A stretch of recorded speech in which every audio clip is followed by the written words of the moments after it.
O Ministério da Saúde prorrogou até o dia 30 de setembro a campanha nacional de vacinação que tem como foco a imunização contra a paralisia infantil.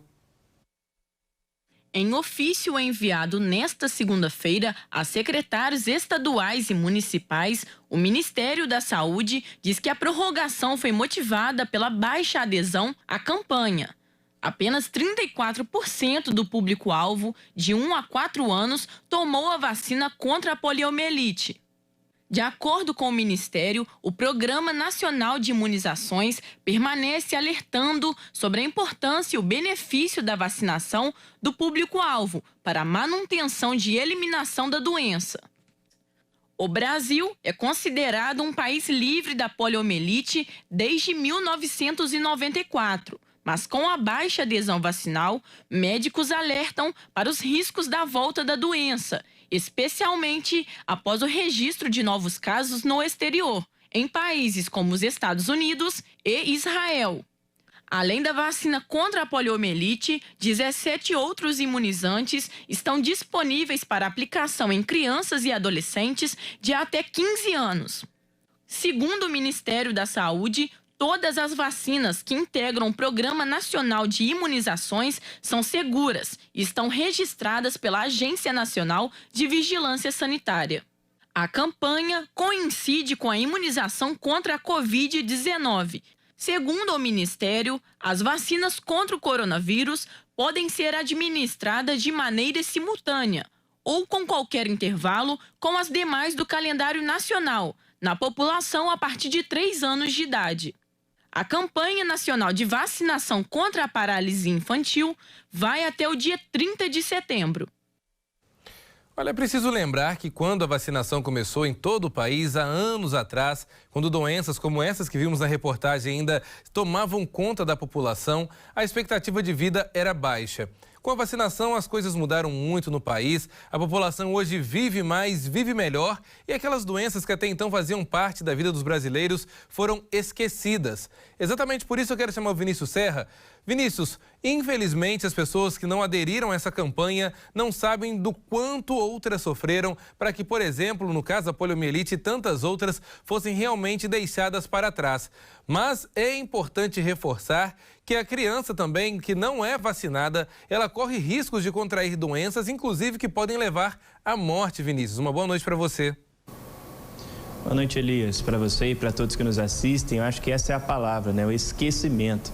Muito se fala sobre vacinação atuais, nessa Covid-19, por exemplo, né, que veio realmente para mudar o panorama da saúde no Brasil, mas, de fato, outras vacinas não podem ser esquecidas, mesmo depois de muito tempo, né? Você falou dessa questão de anos anteriores, o Brasil passou por uma dificuldade muito grande de 1968 até 1989, por conta da poliomielite. Mais de quase 30 mil casos foram registrados no Brasil nessa época, até 1994, quando foi erradicado a doença de fato no Brasil.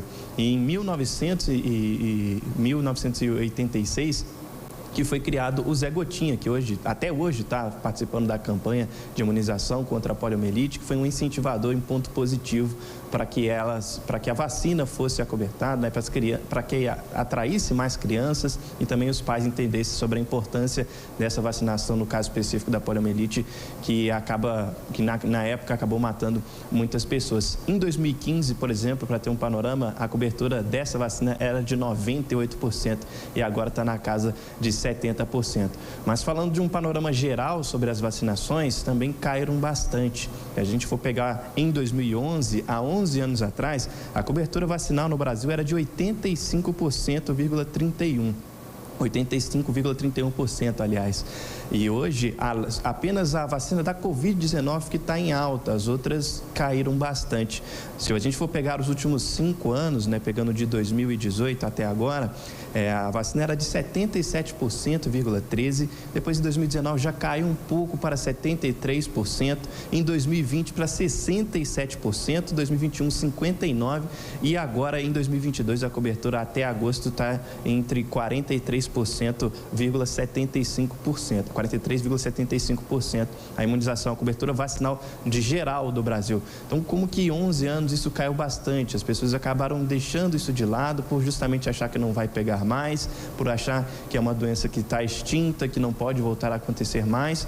Mas como a gente viu na reportagem anterior, em alguns países que também acreditavam nessa situação, Estados Unidos e Israel, por exemplo, a poliomielite voltou a aparecer. E um novo surto, de uma nova doença é sempre muito mais difícil de controlar do que você, na verdade, está priorizando a imunização. Você está fazendo uma pré-avaliação, fazendo com que o seu corpo se prepare para que essa doença não chegue. É muito mais fácil você se prevenir do que, de fato, combater a doença. Então, é importante a gente ressaltar essa campanha, vai até o dia 30 de setembro, não só da poliomielite, que é o mais grave, porque preocupa bastante por conta da queda, como eu disse, nos últimos anos, mas de todas, de uma forma geral, para que a gente não sofra com outras doenças em 2022, para que as pessoas possam, para que a gente possa, de fato, continuar controlando. A vacina está aí, ela continua aí, justamente por isso que temos ainda o controle sobre essas doenças, e não porque as doenças acabaram sendo esquecidas ou não é mais possível de se contaminar com elas. Elias? Sem dúvidas, Vinícius, a gente precisa lembrar e reforçar também que os nossos pais foram sábios ao nos levar para tomar as doses de vacina, para nos levar para, claro, tomar as gotinhas, A gente acabou de ver a imagem do Zé Gotinha também, que é um ícone referencial realmente da na nossa etapa de crianças, quando íamos ali tomar a vacina, as doses necessárias. E agora também, pela falta de sabedoria de alguns, outras crianças estão deixando de se vacinar. É lamentável, é muito triste. Campanhas massivas também foram feitas justamente aí, dando a entender que a vacinação não era segura, de que outras doenças, por exemplo, como temos visto no Brasil, não precisam realmente de ter este reforço de imunização. Mas olha, estamos ainda vivendo uma pandemia. Como o próprio Vinícius disse, a poliomielite não é a única vacina realmente disponível na rede básica de saúde. Temos também a vacina contra a Covid-19 e tantas outras. São mais de 17 vacinas que são disponibilizadas e que, claro, toda a etapa da criança precisa ser seguida. É uma questão também, Vinícius, além do interesse, porque vá também aí por um direito constitucional da criança e um dever dos pais estar levando também as crianças para se vacinarem.